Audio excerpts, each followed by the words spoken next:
Me responde uma coisa, você se considera um bom profissional na área da prospecção e vendas? Eu quero conversar contigo sobre 3 erros comuns que acontecem com muitos vendedores. O primeiro deles é a questão de quando você está naquela primeira abordagem lá, fazendo a prospecção cliente, você começa a despejar informações da tua empresa, informações institucionais, informações de características de produto, só que tu nem estabeleceu uma conexão. Nem começou a conversar com eles, já sai despejando informação para ele. Então veja, este erro acontece demais por uma falta de preparo, por uma falta de estudo, por uma questão de inteligência emocional, de equilíbrio, de ansiedade. Você consegue falar com o cliente e sai despejando um monte de informação para ele. Então veja bem, não cometa mais esse erro na prospecção. Um outro erro muito comum na prospecção é você ter uma linha de pensamento. Você já tem o perfil do teu cliente ideal. Só que de repente, naquela conversa, o teu cliente ele começa a falar coisas nada a ver. Eu sei que é importante a conexão, já falo sobre isso muitas vezes, sobre o rapport, sobre estabelecer esse estado com o cliente. Contudo, você é o especialista. Você que está com a informação que ele precisa, você como vendedor, você como comercial.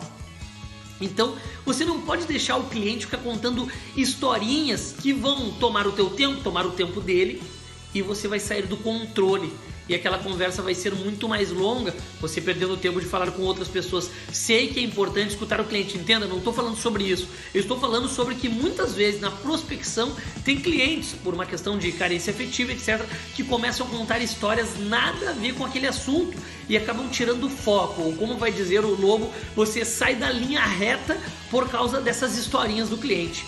E o terceiro aspecto da prospecção que é muito importante é levar o cliente para uma ação. Você precisa terminar uma etapa do funil de vendas sempre levando o cliente para uma ação. Você não pode terminar uma etapa do funil de vendas de qualquer jeito.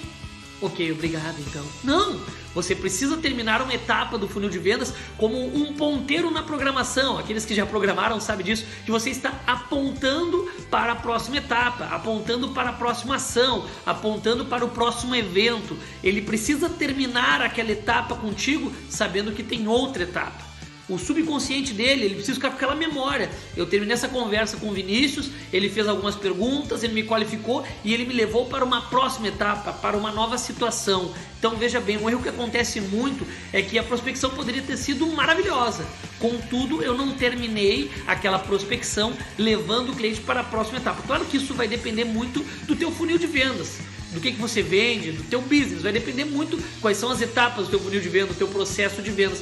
Mas não importa. É importante que você termine a prospecção levando o cliente para uma ação, para a próxima etapa do funil de vendas. É a qualificação, é a apresentação, é o fechamento, vai depender muito do teu funil de vendas. Mas isso é um erro que acontece muito. Então, o primeiro erro que eu falei com vocês aqui é a questão de você despejar informações para o teu cliente sem ele mesmo ter perguntado, sem mesmo você ter começado a conversa com ele. O segundo é quando o cliente começa a contar historinhas e te tira do foco, te tira da linha e você sai do controle. E o terceiro, não menos importante, é você levar o cliente para uma ação. Então eu espero que essas 3 técnicas, que são erros na prospecção, possam te ajudar, para que você possa aperfeiçoar o seu modo de prospectar e não cometer esses erros. Um forte abraço!